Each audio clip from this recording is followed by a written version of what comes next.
আরেকবার করো। ওইদিকে সরে চলো ওখানে।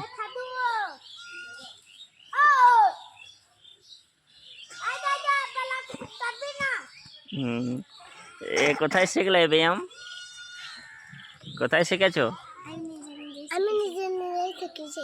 তোমার নাম কি? আসমা খাতুন। ভয় লাগে না? না, কেন? আমি নিজে থেকেই শিখেছি। কেন? আল্লাহর নাম নিয়ে। কি বলো? আমি এমনি শিখেছি। না, যখন এরকম ধরো তখন কি বলো? বিসমিল্লাহ। বিসমিল্লাহ বলো। হ্যাঁ। মানে আর ভয় লাগে না? না।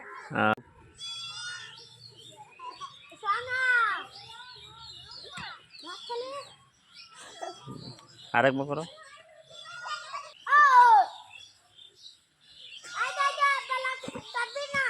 হুম,